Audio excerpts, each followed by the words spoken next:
আসসালামু আলাইকুম। বড় একটা ঘটনা ঘটে গেল। আমরা সকলেই অবগত আছি। আমেরিকার বিশেষ রাষ্ট্রদূত ডোনাল্ড ট্রাম্পের বিশেষ দূত সার্জিও গোর বাংলাদেশ সফর করেছেন। সেখানে মূল ঘটনা ঘটেছে। সার্জিও গোর ভারতে নিযুক্ত বাংলাদেশের রাষ্ট্রদূতের সাথে বৈঠক করেছেন।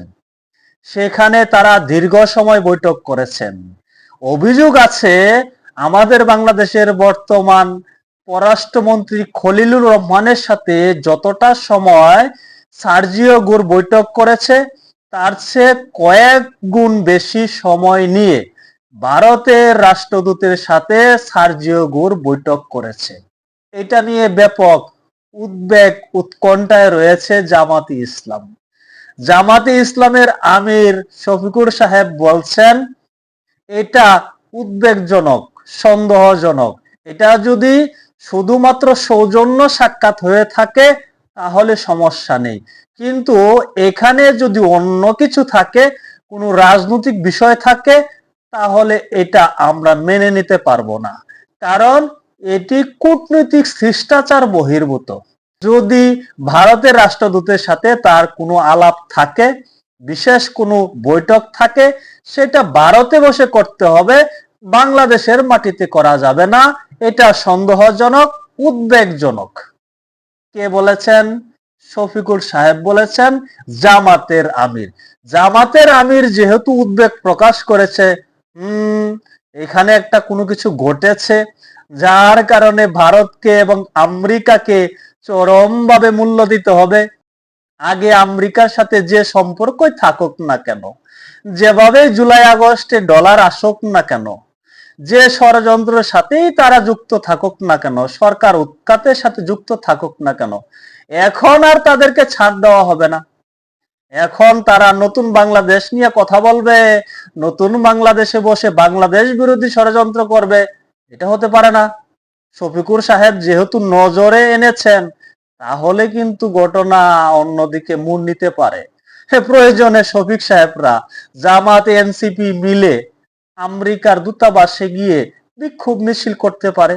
কেন নতুন বাংলাদেশে বসে সার্জিও গোর ভারতের রাষ্ট্রদূতের সাথে গল্প করবে, বৈঠক করবে, হাসিনাকে ফিরিয়ে আনার কথা বলবে? সন্দেহ করা হচ্ছে যে দুই কূটনীতিকের বৈঠকে মূল বিষয় ছিল আওয়ামী লীগ এবং আওয়ামী লীগের সভানেত্রী শেখ হাসিনা।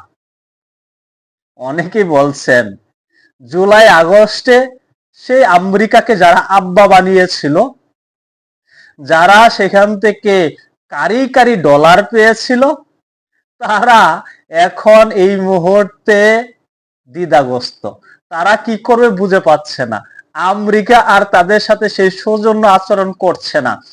আমেরিকা তাদেরকে আর মাথায় তুলে রাখছে না। এখন মাথা থেকে একেবারে থেকনা দিয়ে নিচে ফেলে দিয়েছে। যার কারণে তাদের মনে এখন উদ্বেগ, উৎকণ্ঠা। হায় হায়, দুই কূটনীতিকের মধ্যে বৈঠক হয়েছে, আল্লাহ জানে কি ঘটেছে, কেমনে কি জানি ঘটে যায়, কোন ধরনের ঘটনা জানি ঘটে যায়। হাসিনাকে আগামী মাসেই নাকি ফেরত নিয়ে আসে। তাদের হাসিনাকে নিয়ে ব্যাপক ভয়, শেখ হাসিনাকে নিয়ে বিরাট ভয়। শেখ হাসিনা যদি বাংলাদেশে আসে, তাদের যে অবস্থা কি হবে সেটা ভেবে তারা বিরাট আতঙ্কিত। যার কারণে তারা সূক্ষ্ম নজর রাখছে কোথায় কি ঘটছে। তবে এই যে দুই কূটনীতিকের মধ্যে বৈঠক হয়েছে, ট্রাম্পের বিশেষ দূত সার্জিও গোর এবং ভারতের রাষ্ট্রদূতের মধ্যে, সেখানে কি আলোচনা হয়েছে সেই বিষয়ে কোনো আনুষ্ঠানিক বক্তব্য আসে নাই। বা সেখানে শেখ হাসিনাকে ফিরিয়ে আনা, আওয়ামী লীগের পুনর্বাসন, এই ধরনের কোনো আলোচনা হয়েছে কিনা তা কারো জানা নাই। কিন্তু সন্দেহ, কথা আছে চোরের মন পুলিশ পুলিশ, ভাবছে না জানি কি ঘটেছে, কি আলোচনা হয়েছে, আল্লাহ জানে। আগামী মাসে বা আগামী সপ্তাহে শেখ হাসিনাকে আমেরিকা ফেরত আনে কিনা। যখন আমেরিকা তাদের পক্ষে ছিল এবং অভিযোগ আছে সেই কথিত জুলাই আগস্টে তাদেরকে কারি কারি ডলার দিয়েছিল, আন্দোলনকে বেগবান করার জন্য সকল ধরনের সহযোগিতা করেছিল, তখন আমেরিকা ভালো ছিল।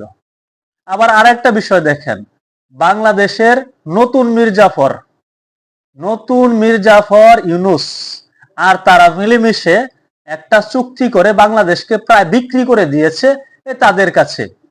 সেটা সমস্যা না, কিন্তু এখন আমেরিকার বিশেষ দূত কেন ভারতের রাষ্ট্রদূতের সাথে বৈঠক করলো এটা নিয়ে চুলকানি। না জানি কি ঘটে গেছে। অন্যদিকে যে তারা তাদের নিজস্ব স্বার্থের জন্য, শুধুমাত্র ক্ষমতার কাছাকাছি যাওয়ার জন্য, ক্ষমতায় যাওয়ার জন্য একটা স্বাধীন সার্বভৌমত্ব বাংলাদেশ বিরোধী চুক্তি করেছে, সেটা কোনো কিছু না।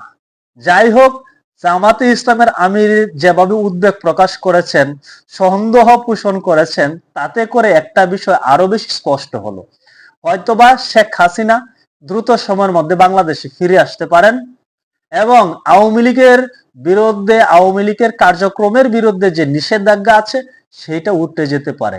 কারণ সন্দেহ যেহেতু করেছেন জামাতের আমির, সেটা সত্য হতে পারে। তারা টুপিওয়ালা মানুষ, সুন্নতি লেবাসধারী মানুষ, সাদা দাড়ি আছে, তাদেরকে দেখলে নিষ্পাপ মনে হয়, তারা তো আর এমনি এমনি সন্দেহ করবে না, পিছনে হয়তো কোনো বড় ধরনের ঘটনা রয়েছে। দেখা যাক, আস্তে আস্তে রাজনৈতিক প্রেক্ষাপটে দেখা যাক কি ঘটে।